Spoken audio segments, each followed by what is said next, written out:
Well, there you have it, ladies and gentlemen. We're back here on Effective Living TV. Here's the deal. We're going to have an incredible conversation as usual, helping you to embrace what you should have been embracing for a long time if you have not already to embrace it.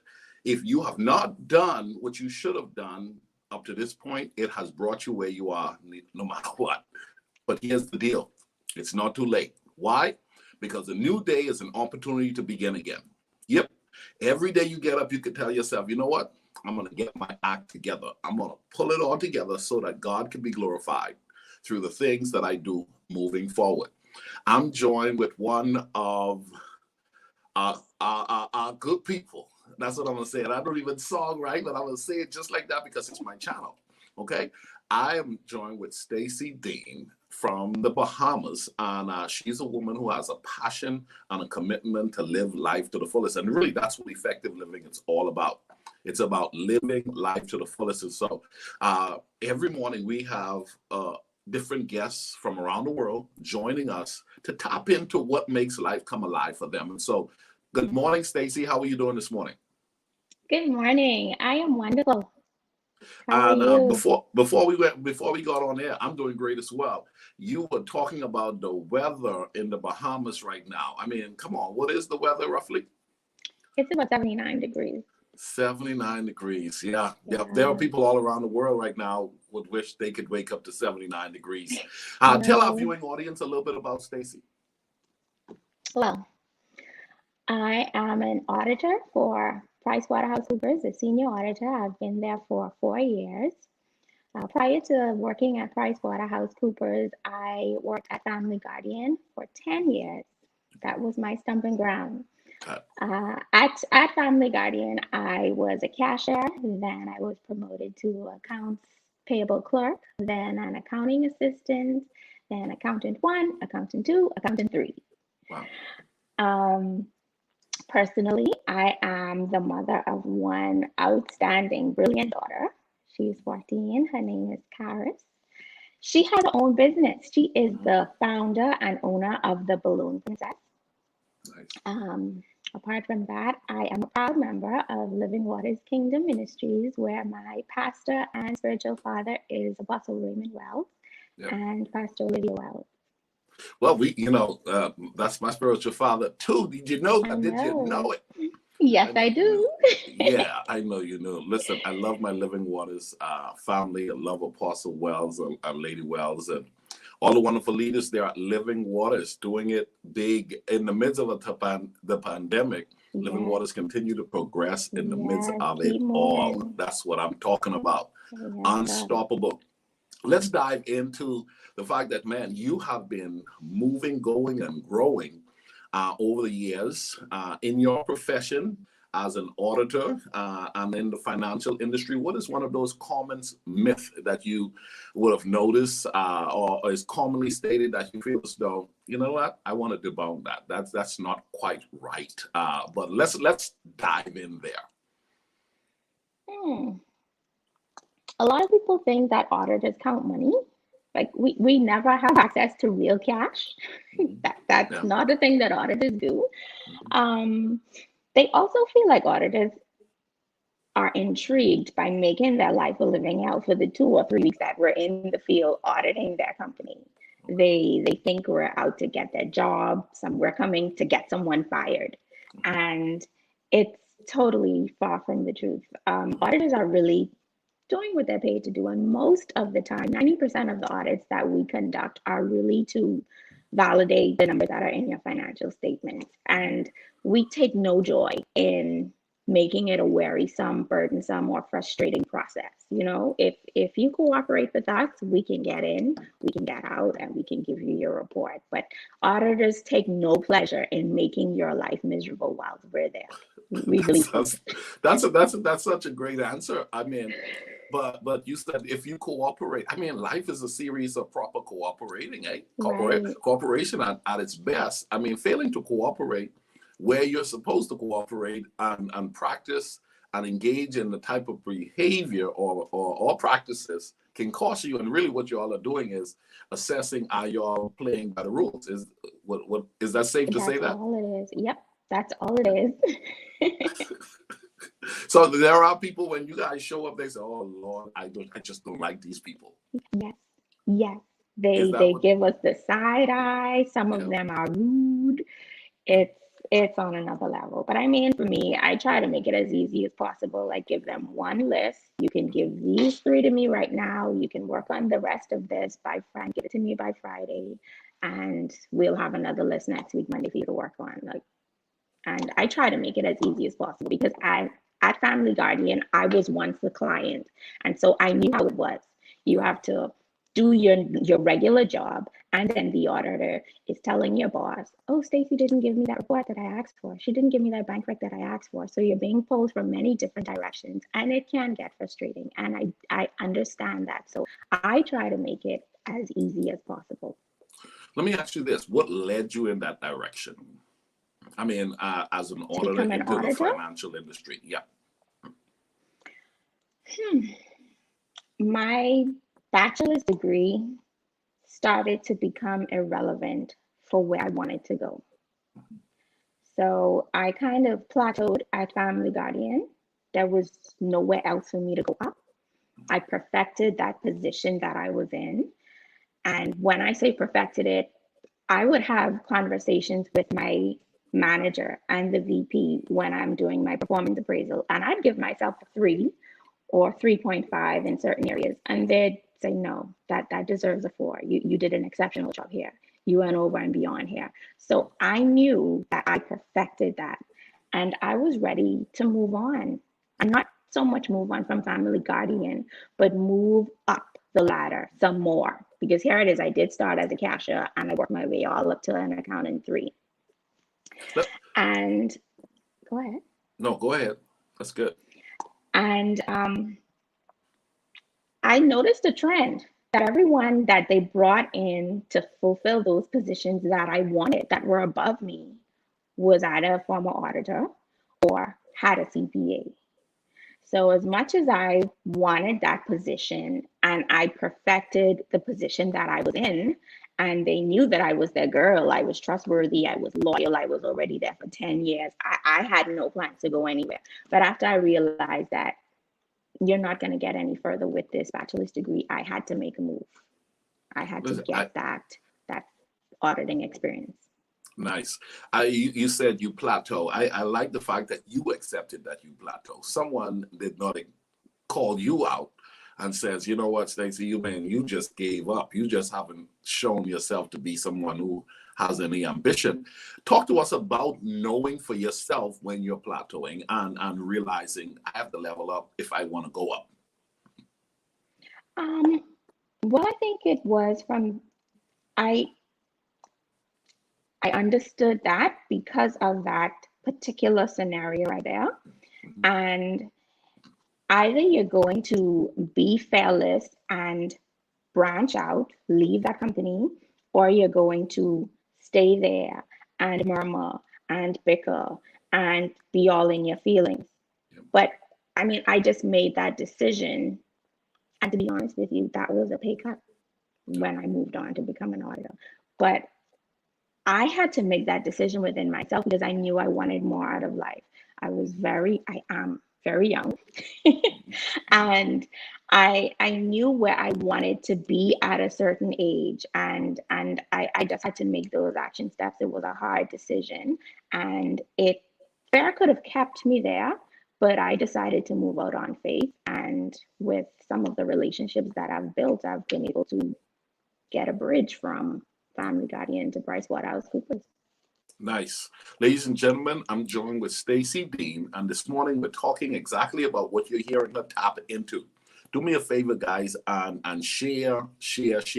I want you to hear the heart of someone who's decided, you know what? I'm going to give it all I can and all I've got in my pursuit to just work life to the fullest. And the first thing you just heard her say, it was she was able to identify, you know what? I've hit a ceiling in my life.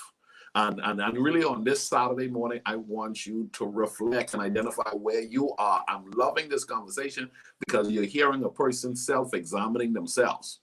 One of the things that a good friend of mine's highlighted to me a couple of years ago prior to starting Effective Living, he says, your message is such a self analyzation platform message that pushes a person to accept where they are themselves. First and foremost, what is it that you want? And she said, okay, this is what I want. And where I am right now is not it. I'm going to need to do something a little bit different to get something different. You went on and decided to take a pay cut to go to the next level. Talk about, because most people say, girl, you crazy. I mean, have you ever heard that before? Why are you doing this? Not realizing there is sometimes a setback for a comeback. What made you take a cut to accept something that others would say, girl, you need to start settling down and just appreciate where you are?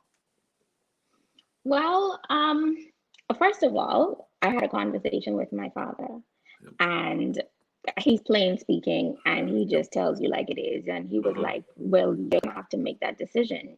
You're gonna have to go there.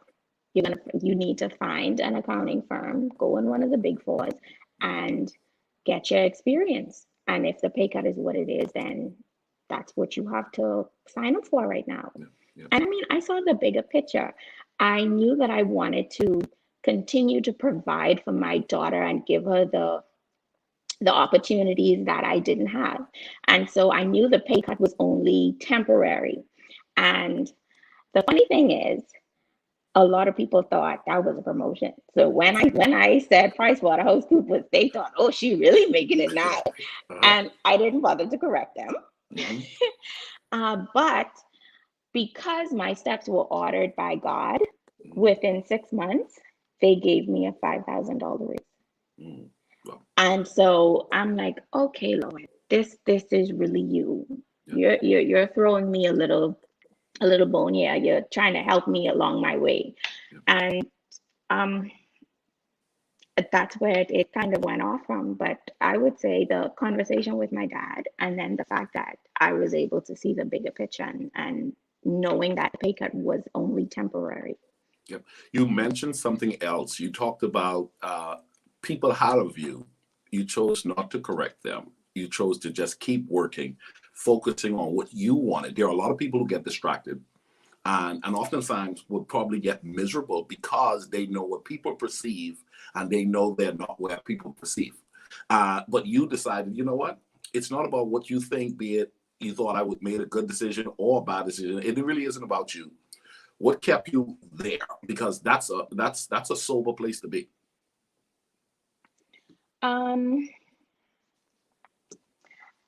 From a young age, one of my aunts and my mother as well, but I can remember having a conversation with one of my aunts, and she just pretty much trained me into living my life and not living your life for other people and doing or creating a life that you think they want you to have, or that you think they think you deserve. Just live your truth.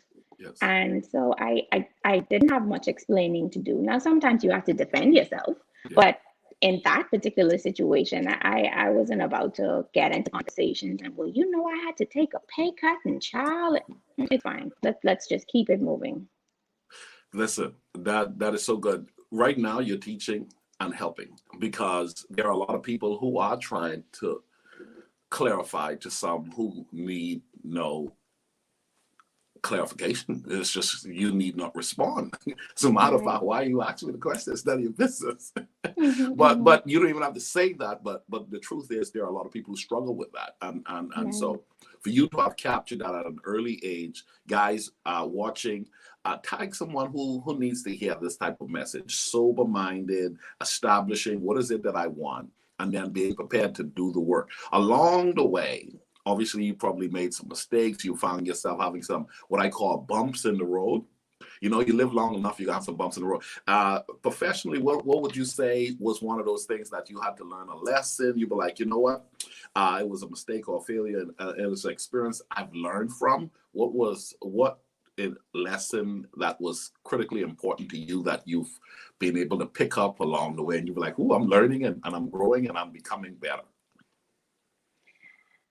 That's a good one. I think a lesson that I've learned is that your superiors, the people that hire you, want to see results. It's good that you can have a good attitude. It's good that you can be respectful. It's good that you can be nice and everybody likes you in the office. But I think around my 5th or 6th year at Family Guardian, I had a very harsh conversation with one of my managers. And we were in a season where there was a lot of turnover in the department, and I was the lone man standing. And they had about 4 people that they hired. And all of those were roles that I once fulfilled. So I was the lucky one to train everybody. And in me training and supporting everyone, a lot of my work fell behind. So now we're on performance appraisal day, and it's 1 to 4. And I'm getting these 2s and 2.5, and I mean, totally offended. Now, the fact of the matter is, you did not do the work on time. Now, the reason you didn't do it was because you were training these people and you were being nice and all that. And my manager had to just tell me straight and plain, Stacy, you did not produce these reports on time. It caused us to be late with reporting to the board. Family Guardian hired you because we want a pint of blood and a chunk of flesh. You don't need to be nice all the time. You need to do your work. We need results. Yes. Yeah. And I think for me, the mistake was that I was taking it so personally. Because I was nice and because I was helping people, I thought you should have my back and still slide me a 3.5 or 3. But the truth of the matter is, you just didn't perform that year. Yes, you did help other people, but we needed results. And so that was really a harsh lesson, but a lesson that I learned. Listen, you did not perform that year. Guys, if y'all are listening to this, y'all better grab a hold of it. There comes a time in your life where you have to accept you just did not perform. You didn't perform that week. You didn't perform that month. You didn't perform that year. And if you continue to not perform over a long period of time, you could find yourself as an angry receptionist, find yourself angry in your cubicle, find yourself angry in your car. And it's because you're trying to blame others. But there comes a time in your life where you have to say, you know what? I like what you said, Stacy. I was nice. I did help other people. But at the end of the day, based on the job requirement for what they brought me here for, when they evaluated and assessed that, I did not deliver at the level that they desired for me to deliver. Let's talk about the fact that you said initially probably you got in your feelings, but obviously at this particular point, you've chosen not to go to stay in your feelings, and obviously you've cleared the view of being able to accept and identify when I'm in my feelings versus when it's a very clear assessment and I don't need to go on my feeling because there is some truth there or there is no need for explanation. What brought you to that place? Let's talk there for a minute. That not going into your feelings anymore, or not having gone into your feelings at all, because there are a lot of people who what they feel is what they feel, and a lot of times it is our feelings. The in church we would say it's the flesh. Yeah, I would say that I because of who it was coming from, one, I knew that he wasn't a wicked or mean boss or someone that was just trying to do me in. Yeah. I knew that I could take his criticism, and you just have to be truthful and honest with yourself. Like take yourself out of the situation and look at it for what it truly is. Yeah. I mean, at the end of the day, the truth of the matter was, yes, I did have a reason why I couldn't perform, but the truth of the matter was you just didn't. And a lot of times your feelings can cause you to self-sabotage. Yeah. Because you're looking at something that really isn't there. And so you then have an attitude with someone who isn't even having an attitude with you or has a personal vendetta against you. It's just what it is. And in that particular instance, I was able to move on from that. And when it was time for me to get a reference to move on to PricewaterhouseCoopers, that same manager was able to provide me with a glowing reference because I was able to take my feelings out of that situation and reassess, realign my life, realign my work life so that I could really produce the results that they were looking for. And at the end, it was still beneficial to me. And it's still a good relationship, professional relationship that he and I have now that I'm not there anymore. This is so good. Ladies and gentlemen, I hope you guys are literally, they say, you just got to dive in. This is like, you dive into that. I'm going to imagine this because I haven't had it in a while. This is a nice grouper, and you're about to go in there, Oh, yeah. but you want to you're like, I'm picking out all this meat because there's just such good meat here. You said something about criticism and deciding to learn from it rather than to become offended by it. And so there's the term constructive criticism. In other words, there's more lesson in this than problem in this. There are a lot of people who would see more the problem rather than the lesson. And so thank you for sharing that, because we have a lot of people who fail to see the lesson in a criticism, in a moment that comes across like he's criticizing me, she's criticizing me. You just can't please these people. Well, no, the truth is you could actually level up. You can actually improve if you would extract from what they're saying the gems, the rubies, the good stuff, because there is some good stuff. I remember, Stacy, a couple of years back, I was at a conference. It was maybe more than 7 years back. I was at a conference and I was one of the presenters, but the keynote speaker, everybody admired and aspired to be a keynote speaker and admired him. And we were all looking at him, and I'm the only person of color sitting at the table. And so I'm the island guy as well. And I thought, man, he was on Shark Tank and he did this. I'm going to ask him a question. So I said, hey, man, you know me, you know my platform. What can I do to level up and go to the next level? And he looked at me and he kept on talking to the table. And I'm thinking, okay. All right, I'm going to ask him again because I probably just didn't hear me. And I know the second time he heard me. And then a little bit of soldier roll came out of me, and I just had to sort of hold down the table. Hey, but if I ask you a question, I know. Long story short, he was so skilled and so good at what he did that he threw out, it had to be 5 things. He said, man, Ricardo, you all over the place. One of the things is you didn't realize, Ricardo, he went into like, Ricardo, you all over the place. He said, yes, a couple of, bam, bam, bam, bam, bam. He threw him out, and he threw him out some would say in disgust. But every single thing that he said was gold. And let me tell you something, like a samurai ninja, I grabbed those like, I kept, and I think I only caught like 3 of them. About 4 years later, I was a keynote speaker. And I believe I was a keynote speaker because I grabbed a hold of the 3 things he taught. Now, I could have sat at that table and take offense on how he delivered what he mentioned, or I could grab a hold of whatever I could have captured in what he had said that a lot of people miss out on. They get all caught up in, okay, I can't believe how he said this to me. Oh, look how other people were looking. No. I'm at the table and I'm trying to come up. And I know he has something that can help me to be where he's at.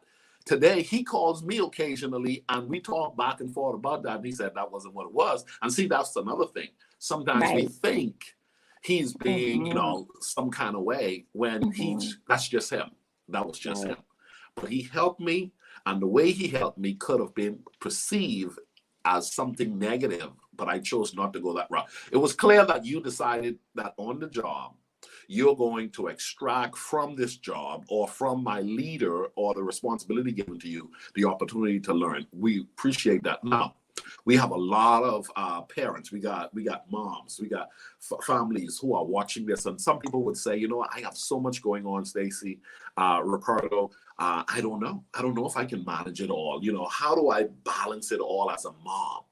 How do I balance it all? Because I have a lot of ladies who follow this platform, and they're driven, but at the same time, sometimes they feel a little bit overwhelmed. And what would you say to those that are watching who feel as though they can't do it all, but the reality of it is there's so much more they could do if they were to manage themselves a little bit better? I think one of the number one rules that I tried to maintain was to run my own race. to not be in a competition with another mom that had a striving child just like mine. Yeah. I remember a time when my daughter was in swimming, and there were three girls that were friends, my daughter and two other girls. And I would drop cars off at the swimming pool because Saturday I had to wash clothes, I had to clean up the house. Sometimes I had to go to Family Guardian and do some extra work if it was on a month end type of weekend. Yeah. And I didn't have that time to really sit by the swimming pool and cheer her on. And the coaches would always tell me, you need to be there, you need to cheer her on. That's what she needs. And when I looked and listened to the other parents, that's what they were doing. Yeah. And some of them would even bribe the children. If you win this race, I'll buy you this, I'll buy you that. Like they were straight up competitors. They were trying to do this thing. Yeah. And for me, I had to take a step back and realize that one was a housewife, so she could do her work all week. The other one, she was rich enough and she had a housekeeper. So she had someone who she paid to do her cleaning and her washing and her cooking. Yeah. And I had to just make up in my mind that that was not my race to run. I'm not going to compete. This is an extracurricular activity. My daughter likes doing it. Some Saturdays, I'm going to be able to sit by the pool and just watch. And other Saturdays, I'm going to have to drop off. And I was fine with that. Yeah. And when that time had come for me to run my race and for her to say, Mommy, I think I want to open up a business. I think I want to do some balloons to offer to Grammy customers. I had the time and I was able to nurture and develop that entrepreneur in her. And I did that. Yes. That was my lane. Yes. We got ourselves a live commercial. We were in the newspaper. Yeah. She was able to present to millionaires and billionaires. Like when it was my time, I stayed in my lane and I did my thing. Yes. The swimming just wasn't for me. That wasn't my time. And it just wasn't back then. So I would say to run your own race. Try not to do what other people are doing, other mothers are doing. You can allow them to inspire you now, because I do have mothers that do inspire me. Their children are doing great things, but try not to compete. Listen, that is such a major message, because, you know, our society is so overtaken by people's opinion. Those are once again rock solid foundational positions that you've clearly been holding on to, that's helping you to be who you are. And I want you to know that I'm probing, I'm diving into this, because I know that there are others who desire to be able to function like that, who knows that, listen, I need to do what I need to do. I need to stay in my lane, because this is really what it's all about. And when I talk about effective living, that's really what it's all about. It's about knowing that there's a place for you. And when you function in your place, doing the things that you're supposed to do in the time that you're supposed to do it, then here's the deal. I invest now, and now she wants to be an entrepreneur because I invest early. Come on, because I put in the time, I was able to set myself up so that later on, when life demands that I need to be there, you were able to be there. But a lot of people miss that. You mentioned there were other people around doing something that you noticed that you could be doing as well, but you assess the situation and you realize this ain't a level playing field. Right. And there are a lot of people who fail to capture that.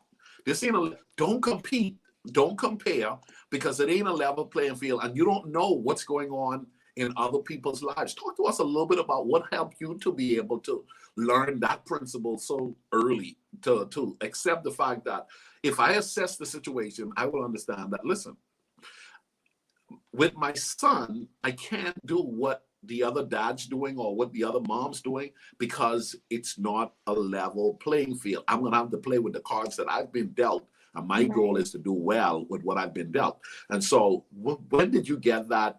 And how did you believe you developed that or such? I think it was around that same time. And for me, naturally, I'm not a competitor. Like how some people have that competitiveness within their genes, like they secretly compete in their mind. Yeah. I am just not a competitor. I have always been affirmed by my family. And even though there were people doing better than me, or maybe were prettier than me, or were smarter than me. I always was, I was always comfortable in who I was. And even when I started to feel like, after the coaches would tell me that, Karis needs you to be there for her, I did sat at the swimming pool a few Saturdays. And like I said, after I had those conversations with those parents, and I realized, you know what? We ain't playing with the same deck of cards here. Yeah, yeah. You got all the aces right now. And so you winning. You just straight winning. I'm not going to try and win. I'm not going to frustrate myself. This is where I'm at, and this is what I need to do. And I think a lot of it comes from your walk with God. When you pray to Him, when you talk to the Holy Spirit and you invite Him into your situations, you're just left at peace with what you have right now. Yeah. And so, I mean, even in terms of your marital status, a lot of people will say, well, you want to get married? The truth of the matter was, if he had come along when I was doing my CPA and when we were doing our own business, I don't even think I would have looked at him, because I was doing what I was doing. Like, that love would have been a distraction. And there was nothing really getting in the way of me and that CPA. Nothing. And of course, when it comes to your children and you see them want to do something in a positive way, there was nothing that was going to come between me and helping my daughter with her business. So you just have to know where you're at and accept that, and work what you got. Yep. Such a sober, strong, rock solid position. So good. So good. Let's talk about this. With your daughter, what 3 greatest life principle you would want to pass on to her? I mean, when you really think about all that you've learned up to this point, you're like, you know what? If I could teach her 3 things that will definitely be passed on to her, it will be these 3 things. What would it be? It sounds like a cliche, but I always tell her to put God first. Like, it works. When you do it that way, it works. The Bible says, seek ye first the kingdom of God and His righteousness, and all these things will be added unto you. And honestly, when I took my walk with God seriously, and my life spiritually, I paid more attention to my life spiritually, and I grew spiritually, every other area of my life improved. There were things that the Holy Spirit would drop into my mind, into my spirit, that no one could tell me. There was some, the Holy Spirit would even tell me who to go to get a job, who to go to talk to. This door is going to be open for you. And that one principle is unmatched. Like, it doesn't get any better than that. Once you have God on your side, who can you fail? Yeah. So I've always taught her to put God first. I've taught her to make an impact, a positive impact, wherever you go. If that's a school, if you're doing an extracurricular activity, if you're in a club, whatever it is, make that positive impact. So when people say, oh, do you know Kara? She used to swim in Barracuda, they would have something good to say about you. Oh yeah, boy, she did that backstroke. Now, no one could do the backstroke like Kara. But let them know that you were there. You don't need to hide. You don't need to fit in. Stand out, and stand out in a positive way. And then one of the things that I've taught her throughout her journey of having all kinds of extracurricular activities and doing all kinds of extraordinary stuff at her age is that when you have an idea to do something and you start it, finish it. Don't start something and leave it there. Don't give up. Even if you finish the semester or finish the year of swimming and you realize you don't want to do it anymore, but just don't stop in the middle of it. Don't just give up because it's uncomfortable, because you don't like it right now, because it's the winter and the pool cold. Like, you gotta press past those hard seasons to make it to the end. Yeah. Wow, that was loaded. That was loaded. Ladies and gentlemen, I don't know about y'all, but I'm telling you, Lynette in the Bahamas said this is such a great conversation. Billy, you're connecting. Jocelyn, I see you. Come on, all of you guys, connecting. I see Vanessa was diving in. She was like, listen, I want to know what you guys are thinking. I want to know what you guys are thinking. So This is how it's done. Thank you for joining us, guys. Do me a favor, tag, share, and invite someone to watch this. If you're on YouTube, please subscribe to our channel.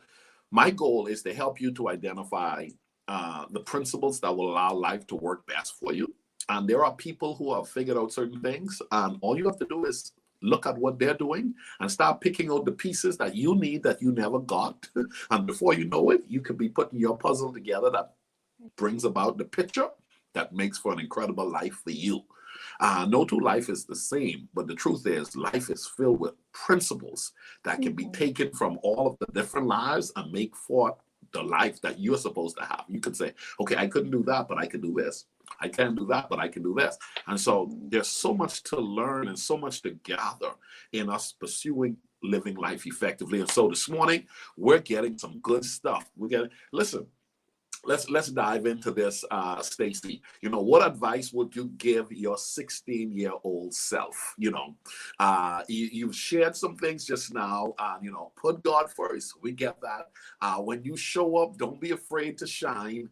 And this is so good that you're teaching your daughter. But now looking back, my 16-year-old self, what would you say to you? At 16, gee, I don't remember what I was doing at 16. I do think I remember the mindset though. I would tell my 16-year-old self to not waste your time. As a teenager, you think you have all the time in the world to set your goals, to set your vision, to get your action plans in place. I'm only 16. Let me have some fun. Let me live. Let me sleep. Ooh, I used to sleep as a teenager. I would sleep all Saturday and all Sunday after church. And I think it came a time in my life when I realized that time is just like money. It's a currency. Yep. But the difference is when it's spent, you can't get it back. So what I didn't do yesterday, I don't get a chance to redo unless I'm given another opportunity the following day. And tomorrow is promised to no one. Once you spend that time, you could get money back. People could refund you. People could just give you money. But time is a currency that cannot be recycled. So I think I would tell my 16-year-old self to use your time wisely. If I had done that, I would have been a lot further than I am now.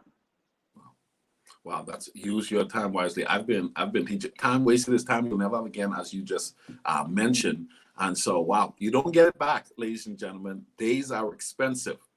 As an auditor, you tell them that. Put that in your office on the wall. Coach Ricardo Miller, days are expensive. Yeah, I'm writing that right now. All right, let's go in. And man, I'm enjoying this. Billy, are you enjoying this conversation? Lynette, listen, guys, do me a favor and make sure you encourage someone to check this talk out today, because there is so much here that can help so many. Linda, we're so glad you're joining us.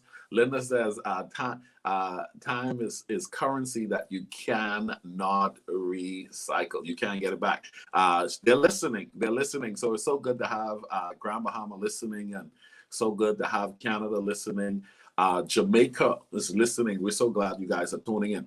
Let me ask you this. What does effective living look like to you as we bring our talk to a close? In your view, what would you say effective living is for you? I think it's simple. It's what you and I kind of talked about before we were live, and the fact that you should always have a goal that you're working towards. So you should just never be in a stagnated or complacent place. Always have something that you're working toward. And in working toward any of your goals, my father has 3 rules that he has taught all of us. 1 step at a time. Control what you can control. And my name is Bennett, and I'm not in it. You're gonna need to say those things again. Come on, say those again. So 1 step at a time is just pace yourself. Just pace yourself. Take bite-sized pieces, prioritize your goals, and work towards them. A little will do a lot if you do it every day. Control what you can control. So in December of 2019, I was on my 3rd CPA exam, and I got a 74 and I needed a 75. So I went right back January 2020 and I got an 80. So I had one more exam to go. And I had that goal in my mind that in 2020, I'm going to be a CPA. I scheduled the exam for April. And well, look at March, COVID came, shut down everything. And I could have stayed in that place where I was mad, I was frustrated, but this is really something that you can't control. What I could have controlled was my time, and I used that time to study. So I had a whole extra 6 months on top of my 3 months to study. And when the time was right and the opportunity presented itself, I was able to go and take the exam and finish. But you can't get frustrated with things that are totally out of your hands or out of your control. So that's the control which you can control. And the last one is my name is Bennett and I'm not in it. Simply means to mind your business. Yes. Stay with your business, stay in your lane, put your blinders on, and focus on whatever your goal is. And Wow. that's effective living. My name is Bennett and I ain't in it. Quentin Vicente is watching this morning. He's one of our leaders at Living Waters. Yeah. Quentin, it's good to see you this morning. Y'all listen, y'all better hold on to that last one right there. My name is Bennett and I ain't in it. So He's gonna love that when he sees it, he's gonna laugh his head off when he sees that part. Good stuff. Listen, we're bringing our talk to a close. If persons wanted to follow you online, and I know you're on a couple of different social media platforms, and wanted to connect with you or follow you online, how can they do that? So I'm Stacy Dean. Now there are a few Stacy Deans from the Bahamas, but I'm just Stacy Dean, STACY, no E, on Facebook, and I'm Stacy the CPA on Instagram. Well, thank you, Stacy, for joining me this morning. This has been a great conversation. So many people have noted that they have enjoyed this already. We have some other people saying they got to go to work and they're going to come back and watch it later and so forth. And so this is going to be the buzz for the weekend. Go out, guys, and watch it again. Pull out of this what you need to pull out for you. You know, one of the things that I've been teaching a lot is don't watch just to observe, watch to learn, watch to extract.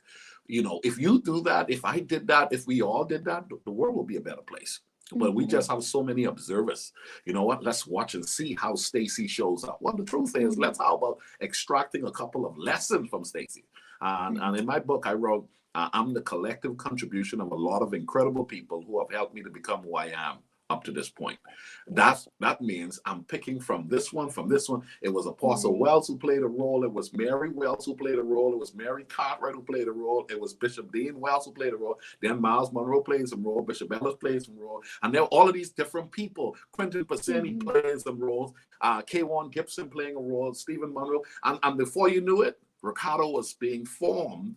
And so Ricardo's not self-made. I don't think anybody is. I think we are the collective contribution of a lot of great people who have come along and have helped us to become who we are today.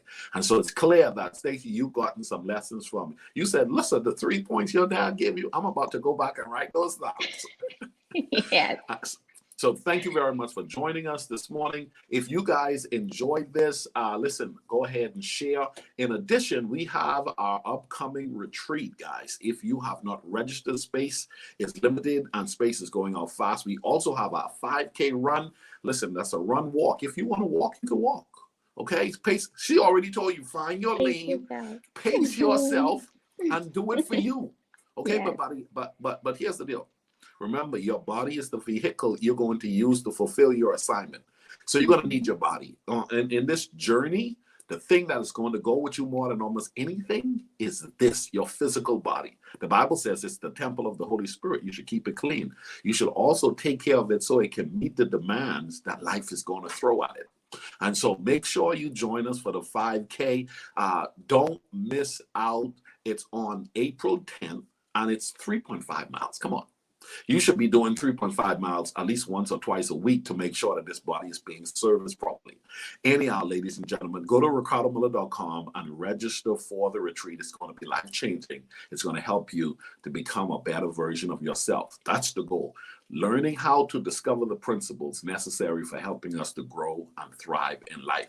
Stacy, this has been awesome. We're going to have to do this Indeed, again. it has been. Yes, please. And that young entrepreneur of yours, you may have to set up a time where we do a young entrepreneur session and we pick her brains as to how she was able to just go ahead and grab a hold of the principles and the support she's gotten from you and others to become who she's becoming. This is so awesome. Not at all. She would love that. Thank you again, Stacy. This was great. Thank you for having me. You're welcome. Bye, guys.